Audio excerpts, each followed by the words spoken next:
Welcome to Level Red Boxing Virtual. I'm Matt Prabonic, owner and co-creator of Level Red Boxing. Welcome to the first installment of Your Life Leveled Up. At Level Red Boxing, we are strong at every level and we level up your workout, but we want to do more than that. We want to level up more than just workouts. We want to level up your life. And I have my first guest today with us. Her name is Amy Horniman. Amy has a Master's of Science in Nutrition. She's a functional medicine practitioner, NPC, fitness and figure competitor, plus powerlifting background. She's spoken to large groups and she works individually one-on-one.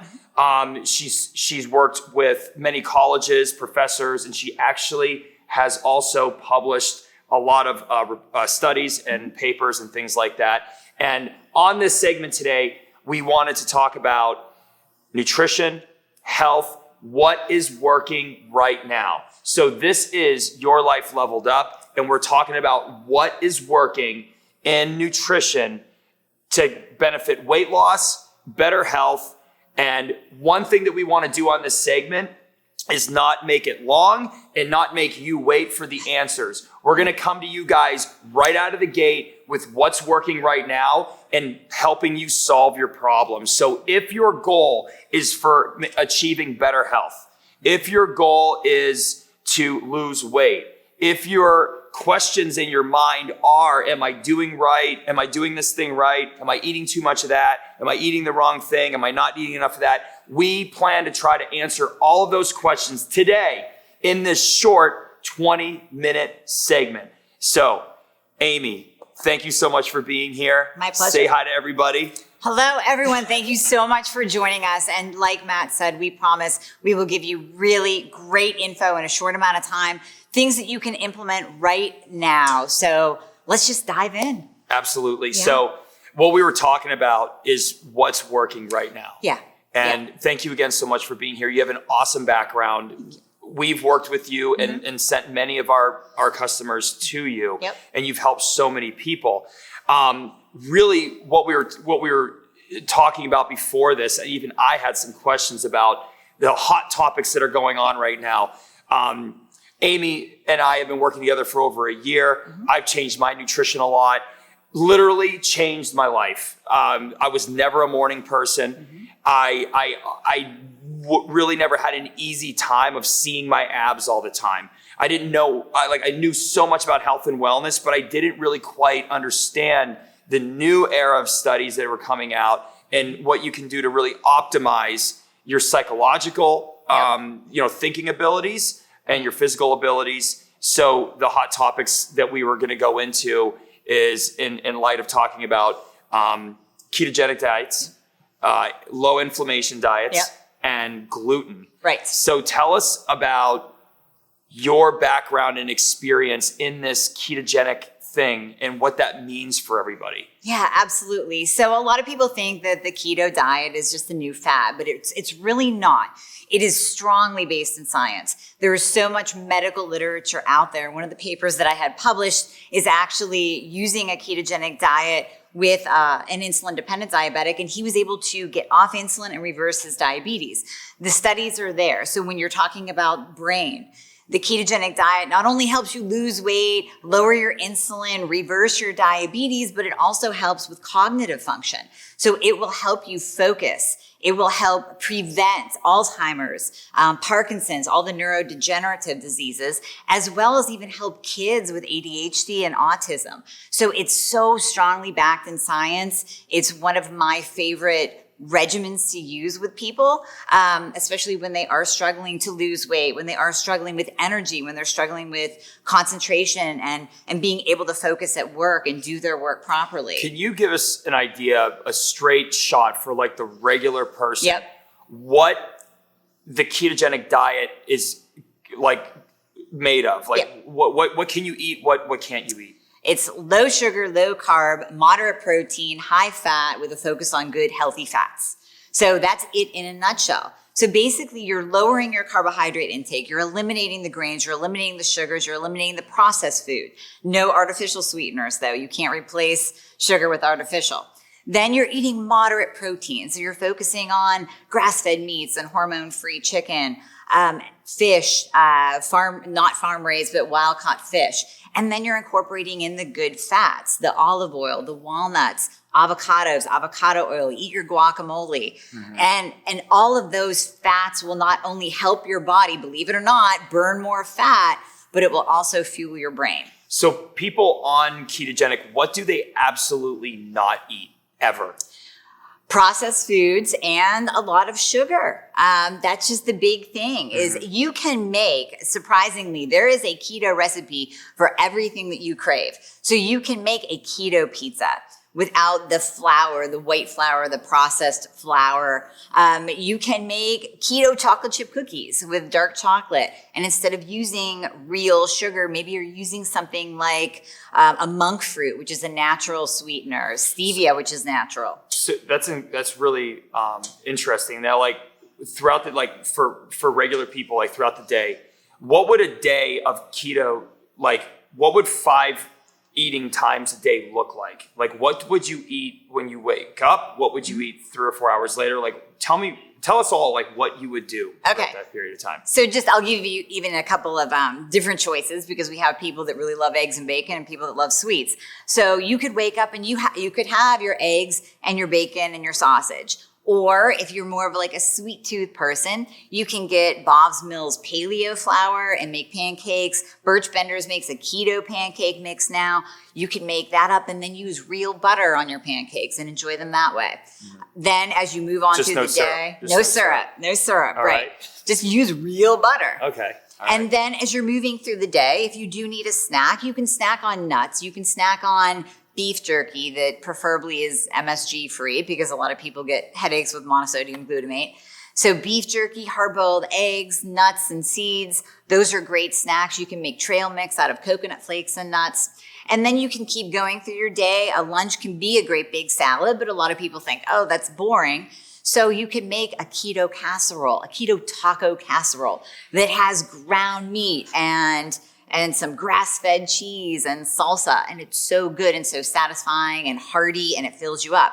And then you can just go into dinner with a bunless burger and throw on the cheese and the mayo and the fried egg and the bacon and make it really, really good and have a side of stir-fried vegetables, roast the vegetables, pull the grill out. Now's the time to pull the grill out anyways. So you can really, and then top it off with some dark chocolate and a glass of red wine. And there you go. And there's your day. And you're still in a ketogenic state where, like we were talking about earlier, you can actually start to burn your own body fat. Wow. So the whole idea behind ketogenic and is that like the ketosis process is basically your body is using fat as energy, right? Exactly. So at any point of time, your body can either be burning sugar, glucose, glycogen that's stored in our muscles, or it can shift over to actually burn your own body fat. So a lot of people think, well, if I eat all this fat, won't it burn that? Yes, but fat's so very much needed for all bodily functions. All of our cells need the fat that your body really does prefer to shift over to burn your own stored body fat. And we all have it. We all have enough energy to burn. So what is the problem right now with most people and their diets? Why do they have such an inability to lose fat? Even if like they start to shift their exercise into a higher level of exercise, like what is it about the way we're eating that screws up our ability to lose weight? Too much sugar, processed foods, and carbohydrates. Because when we do that, there actually is a real true sugar addiction. It's been proven in scientific studies that sugar lights up the part of the brain, the same part of the brain that lights up when we look at a drug addict, lights up with sugar. So we are actually consuming something that makes us crave more and crave more. And it's really hard to stop that craving once you start. That consumption, that overconsumption of sugar, processed food, and carbohydrates keeps people in that cycle of fat burning prevention. Your body can't shift over into burning your own body fat for fuel if you're always intaking sugar and carbohydrates. So we want you guys to be able to check out a link that we're going to have just for you when the segment's over. And we're going to give you a special gift. It's going to be a shopping list of foods that you absolutely positively need to buy. and then a purge list of foods that you should absolutely keep and get out of the house, out of the house, and then supplements that actually help benefit better health. Yes. That's awesome. So you talked a lot about non-processed foods, and I think we are all familiar with like processed foods having a lot of sugar, but also gluten, and that being something like a hot button. And that's really what we're talking about right now, is just the hot things, like what's working, what's not, what's hot. What's wrong with gluten? Like, where is it, and what should we do to get rid of it? Yeah, I'm so glad you asked me this, because this is a topic that comes up quite often. And I think that the whole gluten-free diet got a really bad rap years ago. And the problem was everyone was replacing their gluten-containing foods with gluten-free versions. So you have bread, you go out and buy gluten-free bread, pretzels, gluten-free pretzels, cookies, gluten-free cookies. And that still contains, it's still a processed food. So yes, removing gluten from your diet is absolutely important, because in everyone, whether you have celiac disease or not, gluten will cause an inflammatory response in the body, and it downshifts your metabolism. Believe it or not, it downshifts your metabolism. So you're doing all this to try to lose weight, you're working out, you think you're eating right, but when you consume that gluten in the foods, then you are creating this inflammatory response where your body just wants to store fat all the time. And that's for everybody. Everybody. Like it's not like we know about celiacs, like that's a disease. Right. Like, so you're saying like human beings would be better off not eating gluten. Correct. And human beings would be better off not having processed foods very often. Right. So you're talking about more naturally occurring things, organic lean meats, healthy fats from avocado and olive oil and things like that. Yes.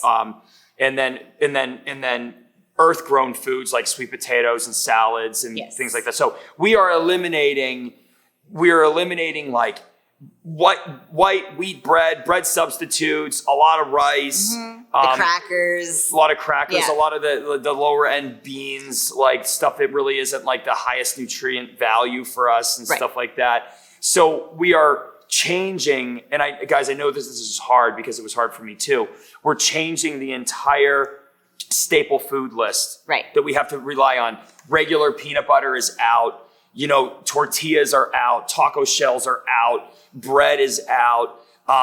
Jelly is out. Syrup is out. And then we've got like a lot of dairy is out. And then anything else that has gluten in it, which is a lot of stuff like crackers and snacks and things like that. So we're talking about like almost simplifying our shopping list. Right. And it's not that hard. It seems very intimidating to was people. Intimidating for me. Yeah. Right. And when I changed it, it was freeing because my shopping cart is like a third of the size. Yeah. Now, if I didn't have a 4-year-old at home, it would be even like smaller. Right. But I mean, it changes everything. I think about food less often. It's easier for me to maintain a weight. Right. I'm 30 pounds down from where I was, a year ago.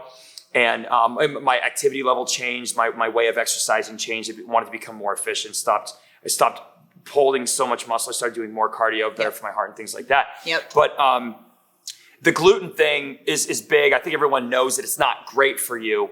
And then we have like the inflammation associated with gluten and diets that are super high and like all the wrong kind of foods, which you kind of all have an idea of what they are. So talk about anti-inflammatory diets and why inflammation is really just something you want to keep down to a low. Right. So inflammation in general, we think of inflammation and we think muscle pain or joint pain, but it goes beyond that. It can go into headaches and migraines. It can go into affecting your hormones, your thyroid, your metabolism, your ability to burn fat. So when you think inflammation, you kind of have to think outside of the box. And when we talk about an anti-inflammatory diet, we're incorporating everything that we just talked about, removing gluten, because that does cause an inflammatory response in the body, which can shift your metabolism down. And then like the inflammation, like what is the inflammation? Like where is the inflammation? Like I know like inflammation in a muscle or in a joint will make you feel achy, but what is this type of inflammation in your body? Is it in your blood? Is it in your heart? Like where is the inflammation? So to try to not get too scientific-y, basically when we eat gluten, when we eat processed food, when we take in things with pesticides on them, toxins, we start breaking down the gut barrier. And that's where we get the term leaky gut. And everyone thinks that leaky gut means that you have GI issues. That's not the case. It's particles getting into the bloodstream and then causing this reaction in the body where your body basically is freaking out.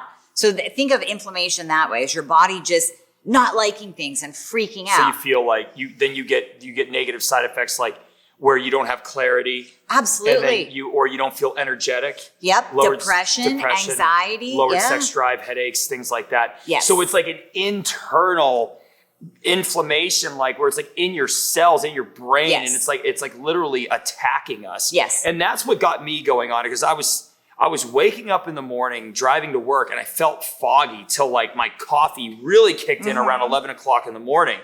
And I'm like, I can't let go 4 hours a day. Like, I need to feel good when I wake up. Yeah. And, I started cutting my eating earlier towards bedtime. I started eating low inflammation foods. I got rid of the gluten. Right. I started using principles from all of these great nutrition programs that are out there. I use principles from there.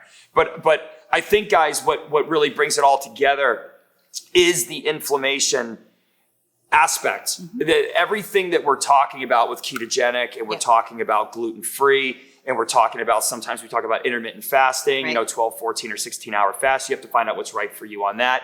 And we're going to do another segment on that. But you're really talking about your body functioning the way it was designed to function. Designed to function, exactly. So even if this freaks you out and you say, I don't want to do a ketogenic diet, take the principles of it. Take the principles of what we're talking about today and start implementing them into your life. Removing the processed foods, removing the sugar, cut back on the sugar, and then start getting, if you have to use gluten-free products as a crutch to get there, go ahead and do so, but then work your way up to real foods. And it's so easy these days.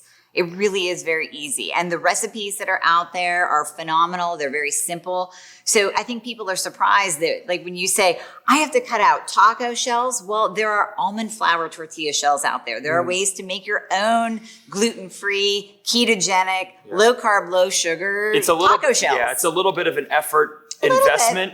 But if there's anything worth investing in, it is yourself. I think that I even still have it in me, this like laziness to invest the effort and the thought into making changes. Right. And guys, it's a muscle you have to build in your brain to be more conscientious of how to invest in yourself so you can feel better. And the great thing about nutrition and wellness, and this is the reason why I love it, is because you can make changes today that actually help you feel better like an hour from now. Right. Where you get into level red workouts or working out wherever you work out at, it could take you a week or 2 weeks to see results. But this is something, Level Red family, this is something that you can start doing right now. Amy, thank you so much for being with us today. And I know that you're going to help a lot of people. Amy has designed many programs, the Complete Thyroid Fix Masters classes, one that she has currently out there. So if you're considering evaluating your thyroid health as well as other hormone functions in your body, Amy does all of that. So we're going to have a link for her and for more information right after this video. So thank you so much, Amy. You're our first guest. Guys, be great. Be strong at every level. And remember, at Level Red Boxing, we level up lives every single day. And we know and we hope and we pray that yours and your friends and your families will be next. Thanks so much, guys.